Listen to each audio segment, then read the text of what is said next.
Ten cuidado de ti mismo y de la doctrina. Persiste en ello, pues haciendo esto, te salvarás a ti mismo y a los que te oyeren.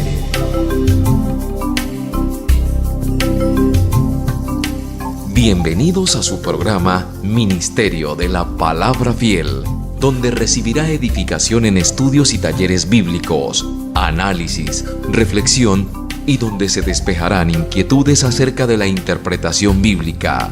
Ministerio de la Palabra Fiel. Dirige el pastor Miguel Niño.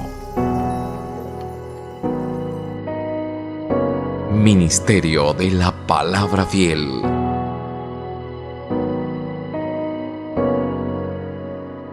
Recordaré aquella cruz donde sangró y murió Jesús, heridas que por mí sufrió, crucificado Salvador. Su cuerpo envuelto en dolor, en el sepulcro reposó, en soledad Él se quedó. Jesús Mesías, el Señor. Jesús, Jesús, Rey vencedor, a ti te doy mi adoración. Jesús, Jesús, Rey vencedor, a ti te doy mi adoración.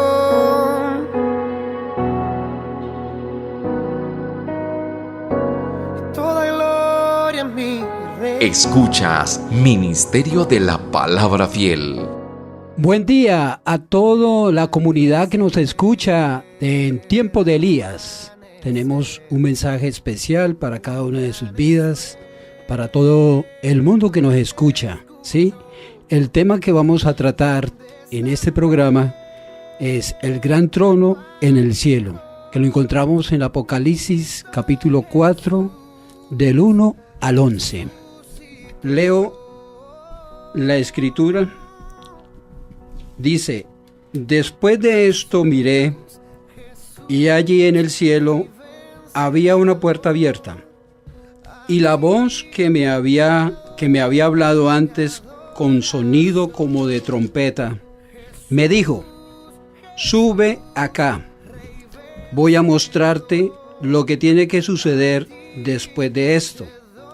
Al instante vino sobre mí el Espíritu, y vi un trono en el cielo, y alguien sentado en el trono. El que estaba sentado tenía un aspecto semejante a una piedra de jaspe y de cornalina. Alrededor del trono había un arco iris que se asemejaba a una esmeralda. Rodeada al trono otros 24 tronos, en los que estaban sentados 24 ancianos vestidos de blanco y con una corona de oro en la cabeza. Del trono salían relámpagos, estruendos y truenos. Delante del trono ardía 7 antorchas de fuego, que son los 7 espíritus de Dios, y había algo parecido a un mar de vidrio, como de cristal transparente. En el centro y alrededor del trono había 4 seres vivientes cubiertos de ojos por delante y por detrás. El primero de los seres vivientes era semejante a un león, el segundo a un toro, el tercero tenía rostro como de hombre, el cuarto era semejante a un águila en vuelo. Cada uno de ellos tenía 6 alas y estaba cubierto de ojos por encima y por debajo de las alas. Y día y noche repetían sin cesar: Santo, santo, santo es el Señor Dios Todopoderoso, el que era, el que es y el que ha de venir. Y cada vez que estos seres vivientes daban gloria, honra y acción de gracias al que estaba sentado en el trono, el que vive por los siglos de los siglos. Los 24 ancianos se postraron delante de él y adoraban al que vive por los siglos de los siglos, y rendían sus coronas delante del trono, exclamando: Digno eres, Señor, Dios nuestro, de recibir la gloria, la honra y el poder, porque tú creaste todas las cosas, por tu voluntad existen y fueron creadas. Hemos considerado en otros programas algunos aspectos que estuvimos mirando acerca de las 7 iglesias que estuvimos mirando en el capítulo 1. Recordemos que en el capítulo 1, luego que se nos habla de las cosas que son, y acabamos de ver en el capítulo 2 y capítulo 3 que representa todas las iglesias, ¿sí? Y que en estas 7 cartas o 7 iglesias estaban ubicadas en Asia Menor. Ahora vamos a estudiar las cosas que han de ser después de estas.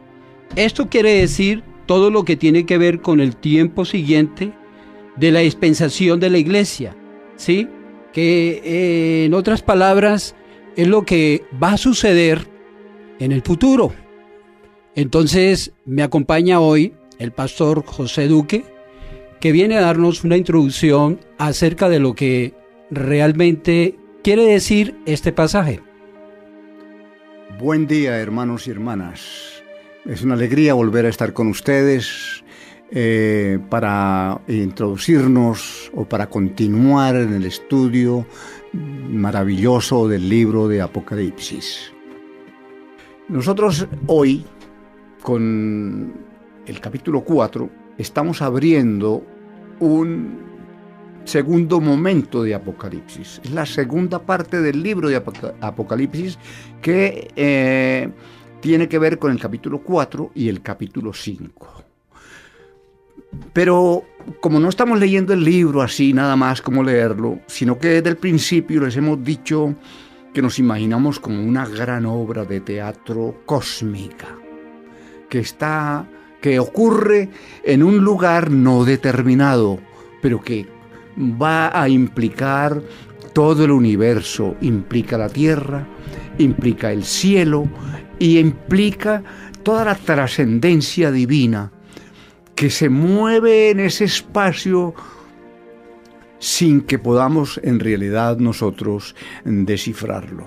Así que abrimos el telón para el segundo capítulo del libro de Apocalipsis, en un gran escenario propiamente apocalíptico, porque la terminología que se va a usar o que se usa en este capítulo tiene unas imágenes y unos símbolos, muchos de ellos que posiblemente no vamos a comprender a la cabalidad, pero que el mensaje en su totalidad nos queda siempre en la profundidad de nuestro corazón.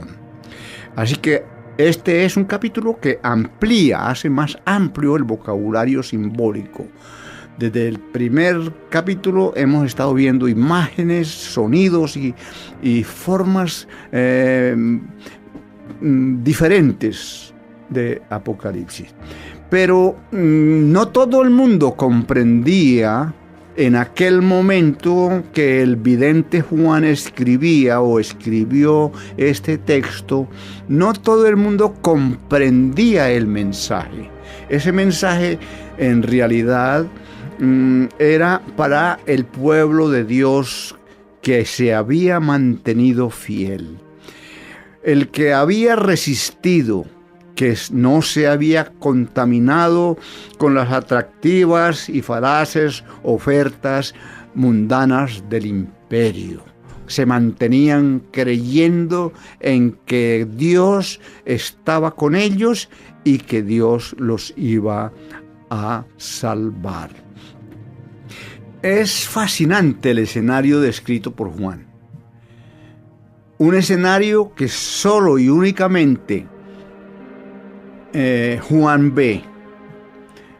Él lo siente y lo oye, porque lo es invitado como un invitado especial, único invitado, a pasar a la plataforma donde se da ese escenario que después, un poquito, cuando veamos versículo, vamos a hablarlo. Un escenario que solo él y únicamente Juan ve, siente y oye, cuyos sonidos son extraordinarios, como cuando uno entra a un teatro y hacen sonar todos esos instrumentos musicales de una manera estruendosa. Pues así más o menos era el sonido que Juan podía ver, podía escuchar, podía palpar, pero que cuando él quiso escribir, pues era muy difícil traducir lo que veía y oía en el texto apocalíptico. Su descripción, entonces, está hecha en términos humanos. Nótese que todo lo que él menciona en esa visión no son cosas que nosotros no conozcamos, ni mucho menos la gente de aquella época. Todas eran cosas conocidas. Por ejemplo, una corona de oro. Por ejemplo, un trono donde se sentaban los reyes de la época. Todas esas cosas, un mar, como él lo describe, como de cristal. Pero es que en realidad él está tratando con un vocabulario literario, porque es una obra literaria de explicar lo que estaba viendo y oyendo, lo que estaba sintiendo. Era un vocabulario que, otra vez repetimos, era para la iglesia fiel la que lo entendía. Incluso es difícil para nosotros descifrar los términos, aunque el mensaje sí lo podemos entender, muchos de los detalles se nos escapan. Sin embargo, queda el fondo, lo más importante, que es el mensaje. Hay códigos y claves lingüísticas, hay gestos, hay símbolos que Juan trata de explicar al escribirlos y los describe con los términos que todo el mundo podía entender, aunque eran escritos en clave. Nosotros carecemos de mucha capacidad para entender todo lo que sucedía, porque el pueblo de Dios de aquella época los entendía debido a que en la vida cotidiana el sufrimiento los unía, se defendían pacíficamente y así evadían ser aniquilados por el Imperio Romano. Es que estaban en una tribulación de persecución a causa de la fe en Jesús, el Rey de Reyes y el Señor de Señores. Ellos estaban ante una lucha y ante una persecución desigual y cruel. El que no se sometiera al imperio, el que no le diera pleitesía al emperador, casi que el que no lo reconociera como Dios, entonces era perseguido de una manera implacable. Recordemos, eso sí, muchos de ellos, de los cristianos fieles de esa época, sufrieron el destierro, la cárcel y hasta el martirio.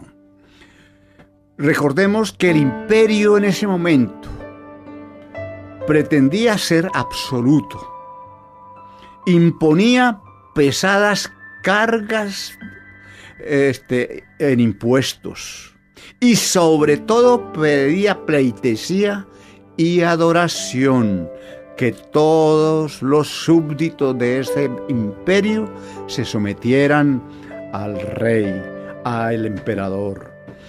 La iglesia era pequeña, sí, y humilde.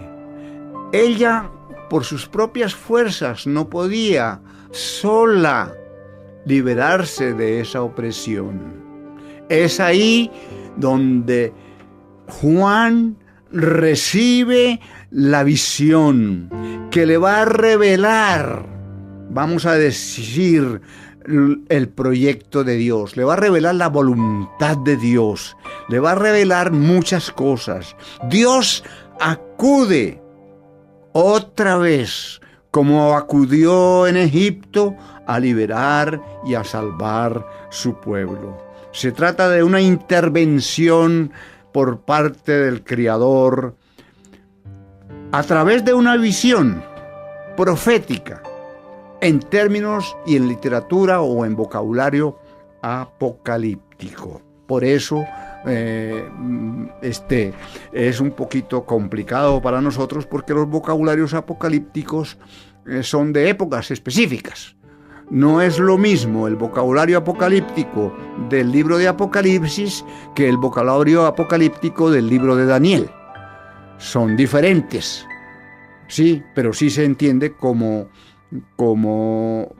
una corriente literaria que describe una realidad a través de este vocabulario apocalíptico.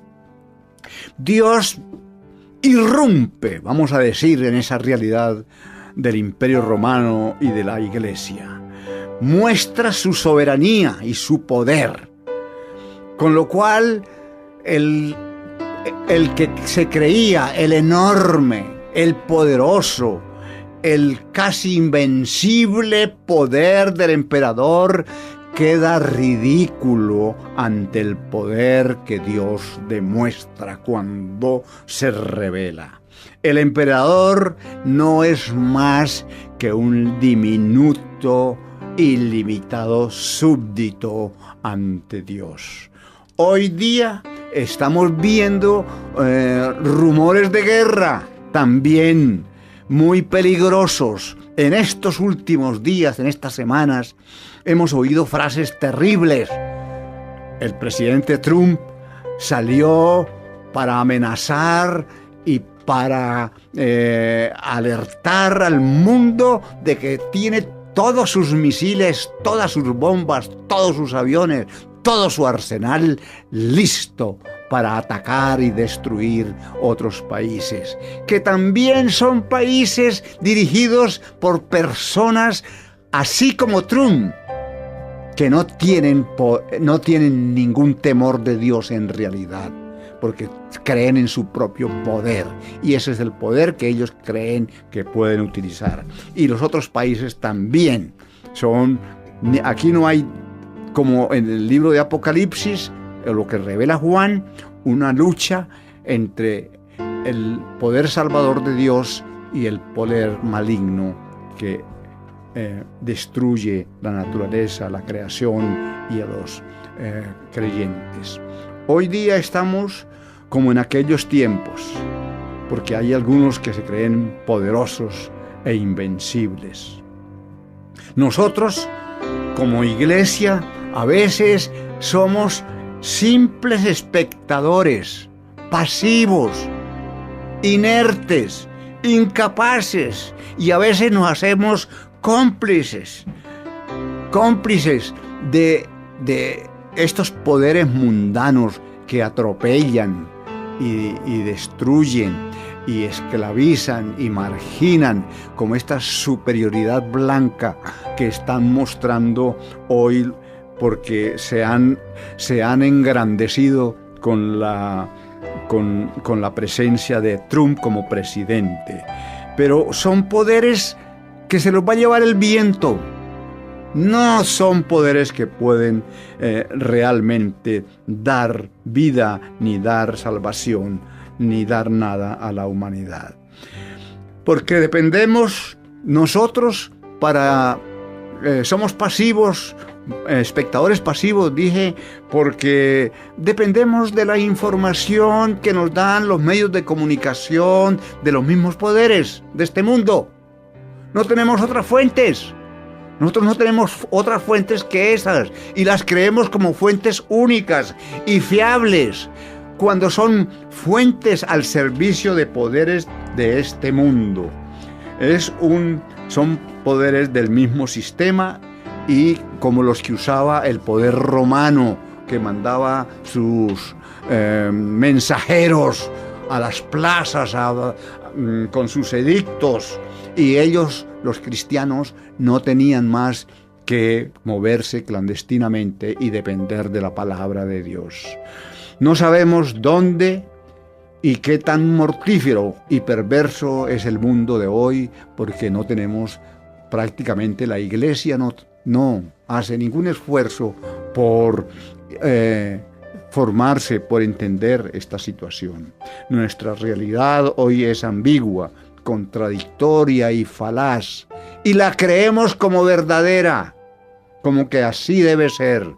Los jóvenes se están perdiendo, los jóvenes se están siendo llevados por corrientes consumistas, por vicios, por otras actividades que los destruyen y no los dejan pensar, no los dejan llegar a ser personas que puedan conocer la luz del Evangelio.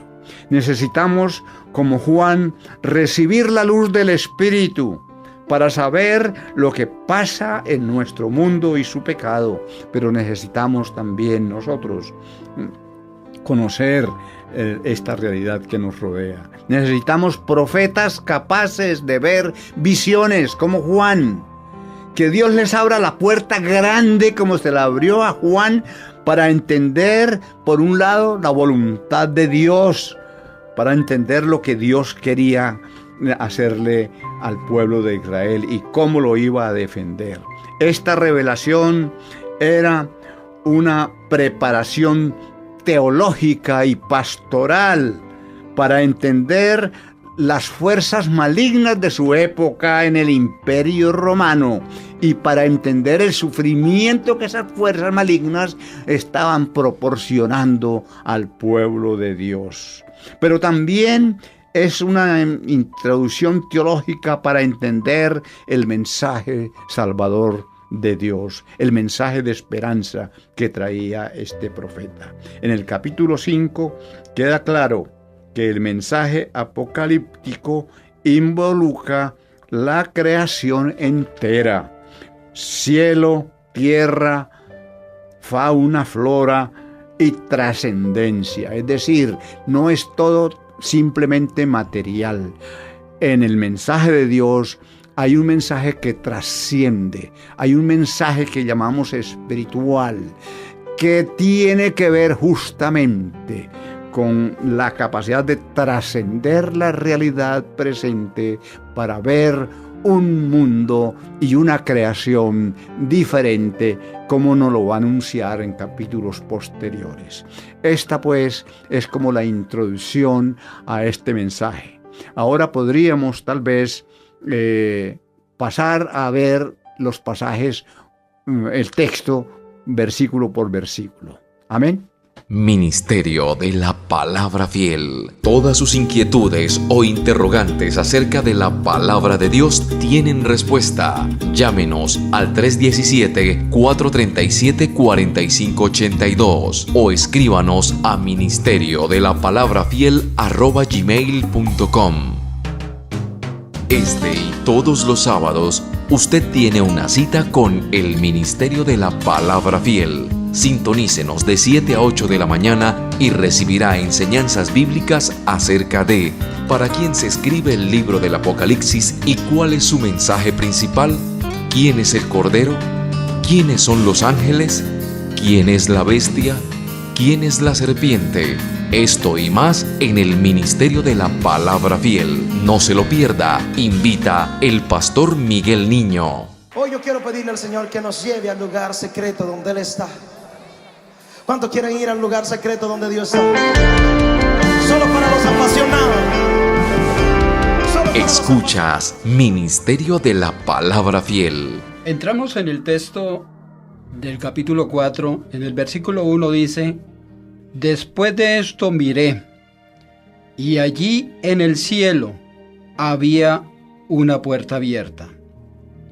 Y la voz que me había hablado antes, como de sonido, como de trompeta, me dijo: sube acá, voy a mostrarte lo que tiene que suceder después de esto.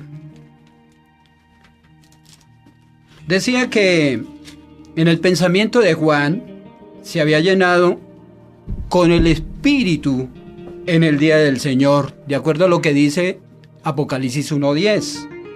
Y desde aquí en adelante parte toda la revelación de lo que será en el futuro, hasta que se crea los cielos nuevos y tierra nueva, hasta que se resuelva el problema del pecado de una forma definitiva, separándolo perpetuamente de la nueva creación.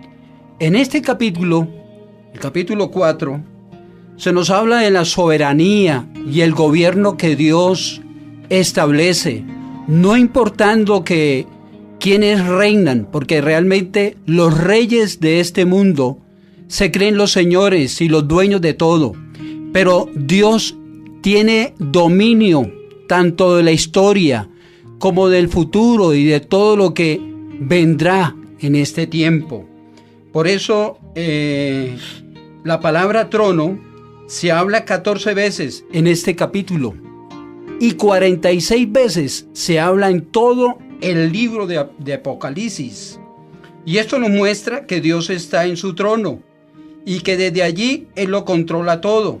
Recordemos que la palabra trono, como ya dije, significa símbolo de poder, de autoridad, que Dios gobierna en los cielos, en la tierra y debajo de la tierra, que no hay nadie que pueda estar delante de Él. Aun cuando este libro se escribió, siendo el emperador Diocleciano, quien había enmarcado y había colocado todo su señorío y su poder, la iglesia realmente estaba sumergida a todo lo que el emperador colocaba.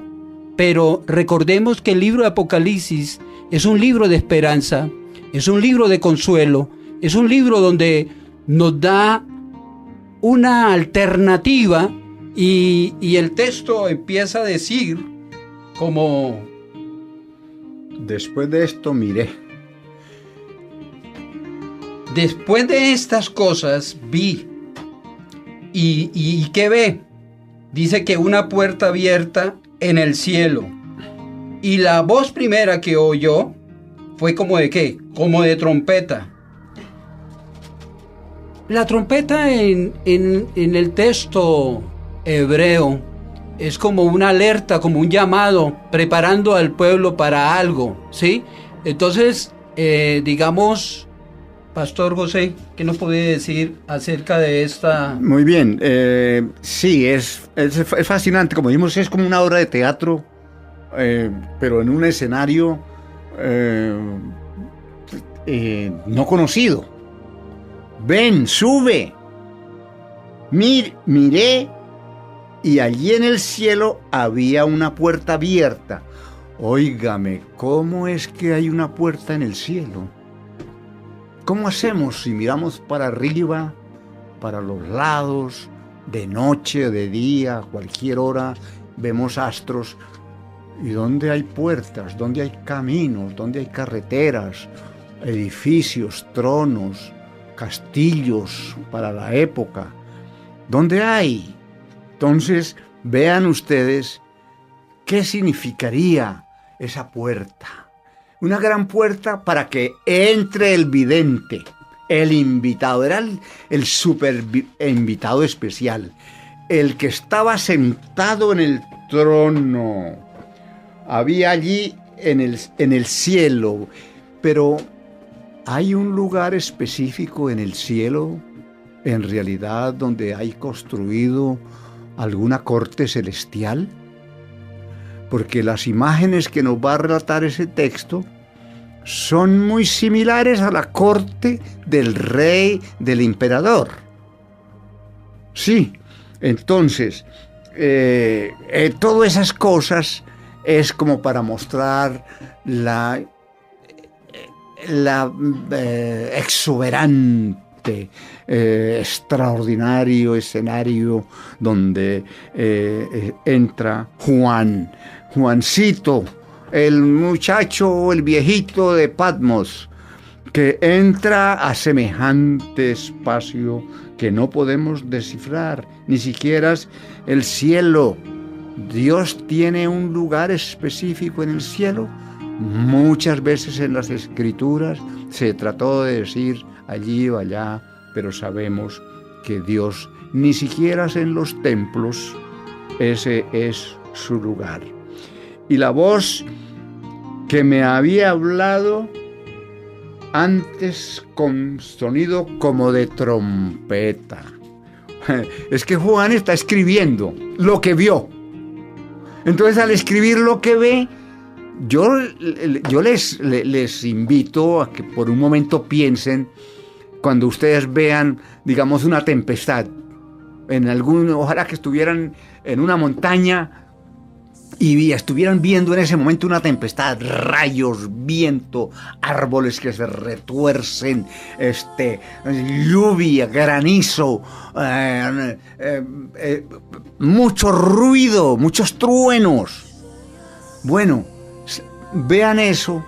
Una cosa es ver, tener esa visión, poderlo ver, y ahora siéntese, hermano, hermana, y trate de escribirlo. Y verá que al escribirlo jamás, al ya pasarlo a la escritura, jamás va a ser igual a lo que usted vio. Porque lo que vio es tan fantástico, tan extraordinario, a veces hasta tan temeroso, que uno no lo puede expresar en letras. Pues Juan estaba sufriendo al escribir y poder describir, y todo lo describía otra vez en los mismos términos humanos. Entonces, ese sonido como de trompeta es porque no sabe decir cómo era el sonido. Duro, extraordinario, se oía en todos los confines de la tierra, sería en todo el espacio sideral, se podría oír en todas las galaxias. ¿Dónde se oía? Porque Juan no puede decir cómo era y qué era lo que decía. Sonido como de trompeta. Sube acá, sube, subir, ir a donde están las alturas. Las alturas en este caso no son geográficas, son celestiales.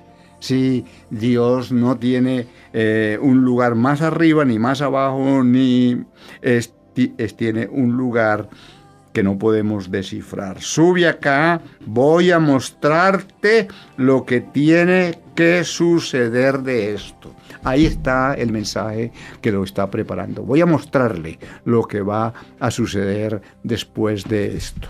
Entonces, ahí podemos ver el versículo 2. Que voy a leer. Al instante vino sobre mí el Espíritu y vi un trono en el cielo y alguien sentado en el trono. Pastor, ¿qué nos puede decir usted al respecto? Bueno, sí, me llama mucho la atención y hay una pregunta que yo tengo aquí, digamos, la pregunta es, ¿subió Juan al cielo? ¿De qué se trata esta figura o este lenguaje figurado que habla aquí el libro de Apocalipsis? Y dos cosas para entender. Primero, un cambio de posición de la tierra hacia el cielo, ¿sí? Y segundo es que nos habla, te mostraré las cosas que sucederán después de estas. ¿Después de qué? Después de que la iglesia, cuando hablamos el mensaje de las 7 iglesias, entonces recordemos que el propósito es que Juan quería revelar las cosas que van a suceder. ¿Por medio de quién? Por medio de Jesucristo, ¿sí? Debemos aclarar que hay varias posiciones. Señor, ¿cuántos tiempos y sucesos? Pero está claro, es que esto es la revelación con las que van a suceder. Al instante, como dice aquí el texto, yo me encontraba en el Espíritu. Parece ser que Juan estaba en un momento de éxtasis, ¿sí? ¿Y en dónde se encontraba él? En la isla de Patmos. Él estaba allí imposibilitado, pero en el interior de Juan, en lo profundo que había en este hombre, Dios le muestra un lugar celestial, un lugar especial, ¿sí? Y en ese momento dice que vio un trono, a uno que estaba sentado, y aquí se me refiere Isaías capítulo 6, versículo 1, y Ezequiel 1:4, donde dice: el Espíritu Santo actuó sobre los profetas, donde les revelaban las cosas que iban a suceder para posteriormente escribirlas. Yo me imagino que al ver esto, pues esto trajo bastante, Pastor José, trajo bastante Claro, conmoción. conmoción, ¿sí? Y realmente Juan fue trasladado de una forma de éxtasis para recibir la visión que debía ser mostrada, ¿sí? Esta es una interpretación que yo puedo dar, ¿sí? Que donde dice sube acá, algunos catalogan esta expresión como el arrebatamiento de la iglesia, ¿sí? Pero yo quiero dejar aquí claro que el texto pues no se está refiriendo a esto. Eso es una posición que muchos teólogos han tomado, ¿no? Porque leemos que los santos, y distinto a lo que representa y que aparece Israel, es una gran multitud de gentiles salvados durante la gran tribulación. Y que en el capítulo 5 pues se nos habla del Cordero. Quiero dar a entender lo siguiente: aunque miramos el texto, el lenguaje va dirigido ¿a quién? Al vidente Juan, expresando comunicarle que la revelación de un plano celestial. Esto es una referencia velada al arrebatamiento, como algunos lo muestran, ¿sí? Pero realmente en este texto no habla nada acerca del arrebatamiento, Pastor José. Así es, cuando dice que ve en ese trance que entra por el Espíritu y ve un trono en el cielo y a alguien sentado en el trono. Fíjese que Juan ni siquiera puede decir quién está sentado en el trono. Sí, ve a alguien. ¿Por qué no dice es el Padre que está sentado en el cielo? Porque en los capítulos anteriores, capítulo 1, 2 y 3, Jesucristo había sido el centro. Ahora es el Padre. Apareciera, ¿no? Vi a alguien sentado en el cielo que él no puede decir quién es, porque Dios no tiene nombre. Sí, en ninguna parte de las Escrituras nadie pudo nombrarlo por el nombre. Todos los nombres que se le han puesto son nombres, atributos que el mismo pueblo de Dios le ha puesto, pero que ni siquiera Moisés supo ni pudo sacarle más información al respecto, porque lo único que le contesta es yo soy el que soy. Pues aquí el que soy está sentado en ese trono, el que está sentado en ese trono en ese momento. El que estaba sentado tenía un aspecto semejante a una piedra de jaspe. Como una persona, si tuviera aspecto de persona, puede parecerse a una piedra de jaspe. ¿Qué es eso? ¿Qué es lo que Juan está diciendo aquí? O de cornalina, una piedra, otra piedra muy preciosa, sí, pero eso no es para describir una persona, eso no es para describir un ser que no, ojalá que no fuera persona, sino que lo estuviera entendiendo de otra manera. Eso es para describir, digamos, una cosa, pero no un ser viviente. El que estaba sentado tenía semejante a una piedra de jaspe o de carolina. Alrededor del trono había un arco iris que se asemejaba a una esmeralda. Un arco iris que se asemeja a una esmeralda. Juan tiene problemas en escribir lo que vio. Y entonces ahí me parece que está tratando de hacernos ver ese escenario que seguramente fue muy corto el momento que estuvo viendo esa visión y después cómo la escribe. Entonces, un arcoíris semejante a una esmeralda, es que ya no cabe en la mente humana. Ya no tenemos, es pura especulación. Entonces, ¿qué? Un arcoíris es una cuestión semirredonda, ¿no?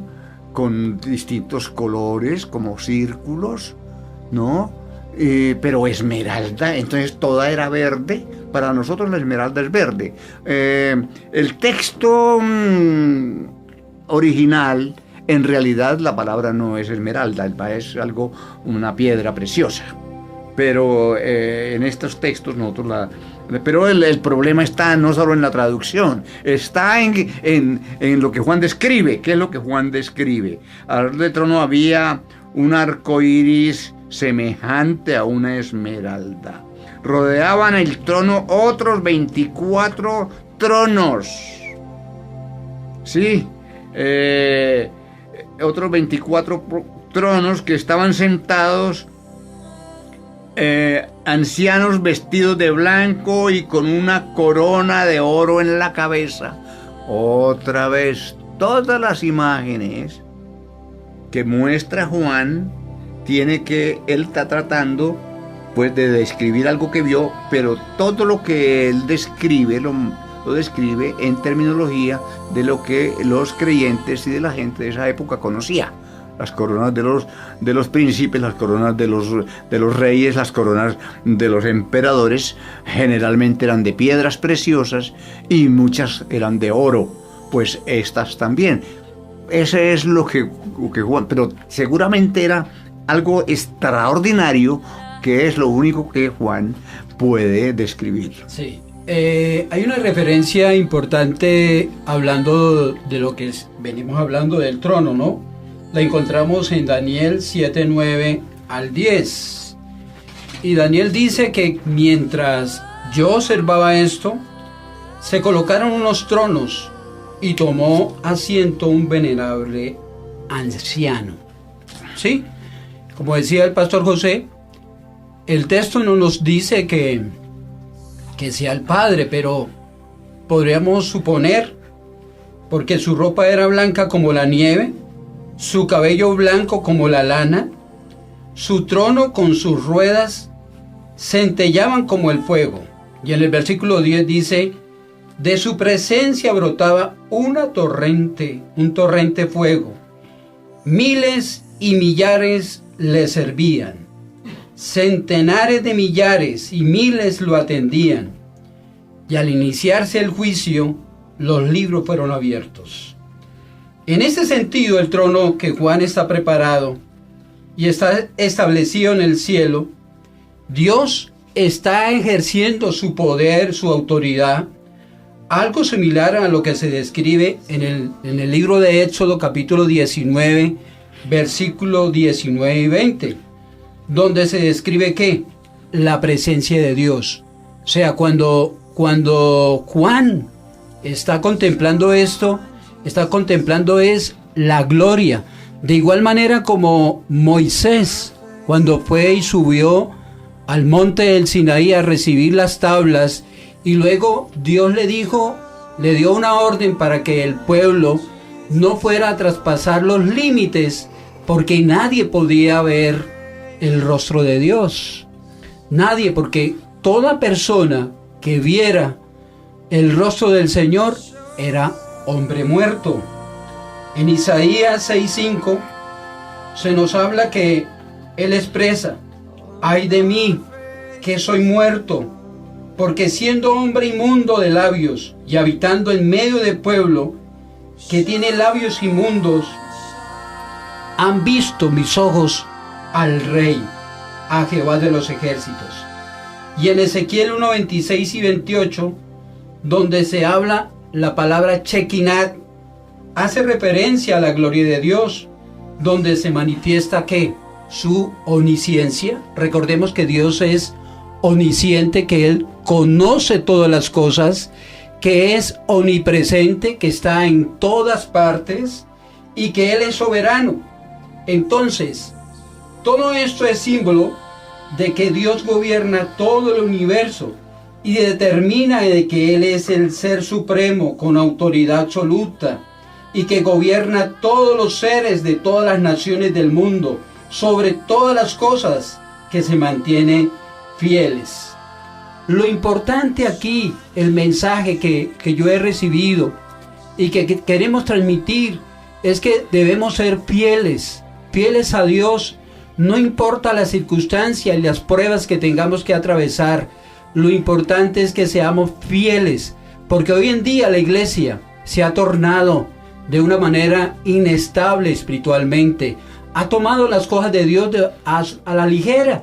Realmente no se conoce si realmente ese joven o ese caballero es un hombre que es elegido, que ha sido escogido, porque recordemos que el libro de Apocalipsis se nos habla también de salvación, se nos habla de la esperanza, se nos habla de que todas las cosas que Dios demuestra está enmarcado en que en este tiempo Dios ha esperado este momento, porque recuerden de que Dios, ¿qué es?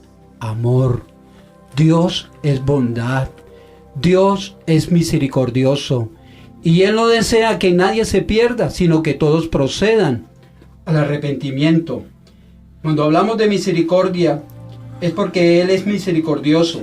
De la misma manera que actúa con justicia, porque Él es justo. Entonces, la soberanía se manifiesta al comienzo de la creación. Los astros, los hombres, los ángeles, que son la creación suya, que es alabado en los cielos, también es soberano y que tiene que ver con la salvación. Pastor José, ¿qué dice? Hay dos asuntos que sería muy bueno enfatizar ahí. La descripción que hace Juan de ese que está sentado en el trono, y la descripción de los ancianos, los 24, que dígase de paso, es la primera vez que se usa el número 24. No es usual en la numerología bíblica el número 24. Otros números son más preponderantes, pero aquí 24, lo cual ha hecho a muchos conjeturar sobre su mando, que eran los 12 apóstoles más 12 no sé qué dirigentes, más 12, y no tenemos datos, no hay datos, no podemos con precisión decir de qué se trata. Pero lo que quisiera enfatizar es que toda la descripción que hace Juan el vidente la hace otra vez en términos humanos. Dios lo describe antropomórficamente, anciano, o sentado, o voz como de. Eso es de persona, se está refiriendo como si fuera una persona muy humana, parecida al humano. Sí, entonces, siempre la Biblia siempre ha hecho lo mismo. Para referirse al Padre, lo lleva porque no hay otra manera. Dios es completamente descifrable, describible. No se puede describir porque nadie lo ha visto. Entonces Juan acude otra vez, lo mismo que los otros videntes y profetas, y desde Génesis por ejemplo, cuando la creación, Dios tomó con la mano, como si tuviera manos, y tomó barro y formó. Ve, eso son figuras antropomórficas, ¿sí? Como si Dios tuviera un cuerpo humano, ¿sí? Pero es que nadie lo ha visto. No sabemos, Dios es espíritu, Dios es amor, Dios es vida, Dios, sí, pero no sabemos. Aquí Juan vuelve y lo describe de la misma manera. El texto que el pastor acaba de leer en Daniel, anciano con cabellera blanca, otra vez es un viejito, es una persona así. Y ese es cuando uno en el imaginario profundo de cada persona, por lo menos en el mío, siempre que yo me oía Padre, Espíritu Santo, Padre, Hijo y Espíritu Santo, el Espíritu Santo, de una vez en mi imaginario apareció una paloma, y una paloma blanca. Cuando hablo de el Hijo, el Hijo ya se refiere a las fotografías y a las pinturas que yo he visto de Jesús. Sí, que no son ni siquiera fotografías, son dibujos, son pinturas de Jesús. Pero sí, tenemos toda la certeza de la historia de Jesús y sabemos que era un hombre de Galilea. Sí, como dijo el Hijo del Dios viviente allí en Galilea. Pero cuando decimos Padre, me sale la imagen de un barbuchas parecido a Papá Noel. Sí, con buena cara y todo eso. Pero esos son imaginarios humanos. No son descripciones divinas. No lo podemos describir porque no lo hemos visto. Pero como no somos limitados, como somos absolutamente limitados, por eso acudimos a esas imágenes y así lo entendemos. Eso es muy importante. A ver, y seguimos entonces. Del trono salían relámpagos, estruendos y truenos. Delante del trono ardían 7 antorchas de fuego, que son los 7 espíritus de Dios. Y había algo parecido a un mar de vidrio como de cristal transparente. Yo me puse a indagar entre los especialistas, entre los que saben verdaderamente que son especialistas en la grafía bíblica. ¿Qué era eso específicamente? Eso de que ¿cómo era? Del trono salían 4 relámpagos, estruendos, truenos, delante del trono ardían 7 antorchas de fuego, que son los 7 espíritus de Dios. ¿Qué eran los 7 espíritus de Dios? 7 espíritus de Dios. Ya no es el Espíritu Santo 1, ahora son 7. Explíqueme eso. Yo he leído mucho al respecto y tenemos que encontrarnos un día con Juan y preguntarle, por favor, explíqueme qué fue eso de los 7 espíritus, porque tenemos muy pocas referencias ciertas, porque especulaciones sí hay muchas, imaginaciones hay muchas, pero ciertas no. Somos otra vez personas limitadas en nuestro conocimiento acerca de Dios. Pastor José, tengo una referencia, digamos, en lo que en mi estudio personal yo hice, ¿no? Isaías 11:12 se nos habla de que Dios tiene el espíritu de Jehová, de sabiduría, de inteligencia, de consejo, de poder, espíritu de conocimiento y temor de Dios. Y yo decía, estas virtudes hacen parte del trono de Dios y que Él se agrada transferirlas a cada uno de nosotros que somos sus hijos, que somos sus herederos, ¿sí? Y estas virtudes, digamos, las debe haber, y que en toda la Biblia, digamos, si hablamos en el libro de Gálatas, pues una persona llena del Espíritu, ¿sí? Podríamos decir, es aquella persona que ha sido llena de amor, de gozo, de fe, de mansedumbre, de longanimidad, de templanza, que tiene dominio propio, que tiene mansedumbre, que tiene todas esas cualidades. Y yo creo que Dios, en su majestad y en su poder, en su sabiduría, para mí sería una interpretación o algo del texto que dice Isaías. No es,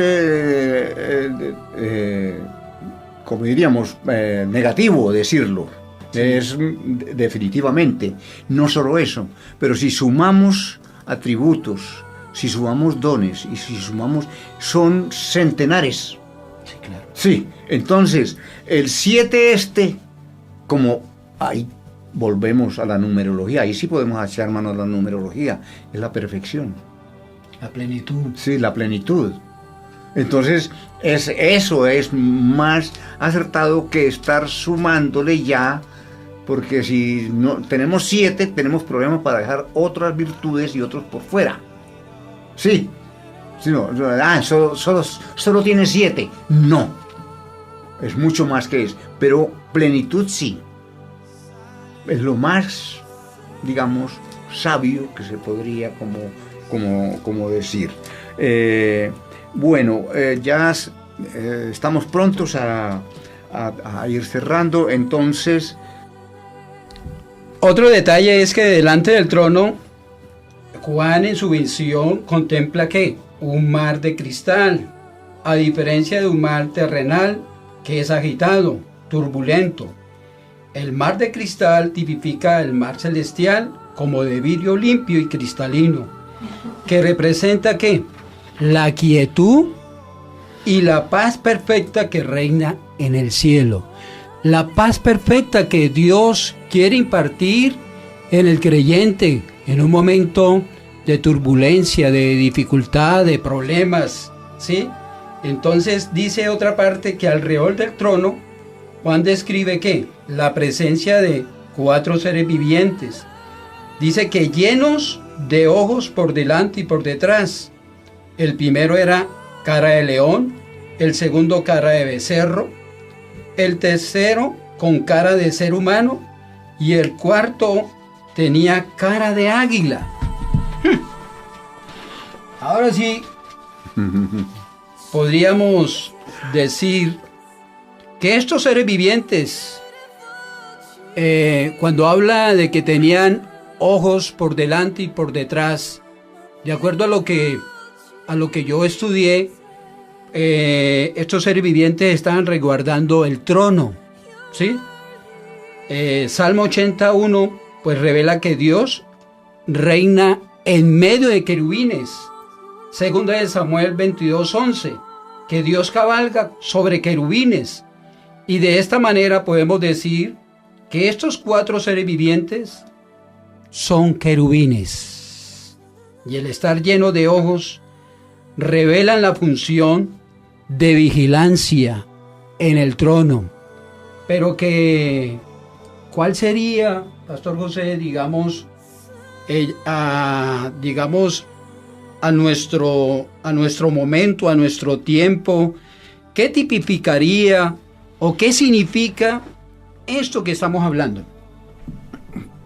Bueno, los ojos siempre se ha visto a través de muchos pasajes de la Escritura que Dios mira, que Dios ve, que Dios está atento y que conoce todos nuestros pensamientos y todos nuestros sufrimientos, toda nuestra vida la conoce. Aquí es muy importante decir esto. Cuando se está hablando de la descripción de este trono y de todos estos ancianos y todo este escenario tan bonito que está siendo siempre haciéndose en relación al trono y al imperio del emperador. Sí, es para mostrar soberanía sobre este y para mostrar la pequeñez de este, ¿no? Entonces, Dios ve al emperador, Dios ve al pueblo que sufre y Dios ve la salida para el pueblo que sufre también. Entonces, ahí viene ya como el culto final, el himno final, porque todos ellos se van a unir en el santo, santo, santo es el Señor Dios Todopoderoso. No es un alarde nada más, es que se está diciendo, este sí es santo, no aquel, este sí es poderoso, no aquel, este es el Señor del universo, no aquel, el que era, el que es y el que ha de venir, el que era antes, el que es ahora y el que ha de venir. El emperador ni fue antes, posiblemente sea efímeramente ahora, pero no volverá a ser emperador nunca. Sí, esas son, siempre hay que brindar como un mensaje fuerte para el emperador, sí, pero un mensaje de esperanza para el pueblo de Dios. Sí, el pueblo romano lo que estaba sometiendo al pueblo cristiano en aquella época, y era que ellos atribulaban y tributaban adoración al emperador, pero realmente lo que aquí describe, o lo que Juan está diciendo de estos seres vivientes y que dan gloria y acción de gracias al que está sentado en el trono, al que vive por los siglos de los siglos, y los 24 ancianos dice que se postraron delante de él y que están delante del trono y adoran al que vive por los siglos de los siglos y echan sus coronas. O sea, en otras palabras, son personas que se han sometido a Dios y están dando la gloria a Dios. Diferente a lo que hoy en día el mundo está aplaudiendo a los grandes, a los poderosos, a los reyes de la tierra, y que están venerando y que han puesto su esperanza. Hoy yo puedo decir que el único digno y que el único que debe tomar todo el poder y toda la gloria se llama Jesucristo, porque Él vive por los siglos de los siglos. Recordemos que en esta parte el Señor se presenta ya no como el que usted vio en los evangelios, sino como el juez. Creo que de este pasaje o de esta reflexión puedo decir que Dios nos está llamando, ¿sí?, para que contemplemos, ¿sí?, al que vive y al que reina, y que Él es vencedor, que Él ya venció la guerra, que venció el hambre, que venció la muerte, que venció la destrucción, la injusticia, ¿sí? Y que los ángeles allí están dando gloria, y que nosotros debemos darle gloria, no importa el momento, la dificultad que tengamos que atravesar. Dios les continúe bendiciendo. Este y todos los sábados, usted tiene una cita con el Ministerio de la Palabra Fiel. Sintonícenos de 7 a 8 de la mañana y recibirá enseñanzas bíblicas acerca de para quién se escribe el libro del Apocalipsis y cuál es su mensaje principal, quién es el Cordero, quiénes son los ángeles, quién es la bestia, quién es la serpiente. Esto y más en el Ministerio de la Palabra Fiel. No se lo pierda. Invita el pastor Miguel Niño. Agradecemos su valiosa sintonía. La cita es el próximo sábado de 7 a 8 de la mañana con el Ministerio de la Palabra Fiel, donde una vez más estaremos trayendo edificación a través de la palabra del Señor. Dios les bendiga.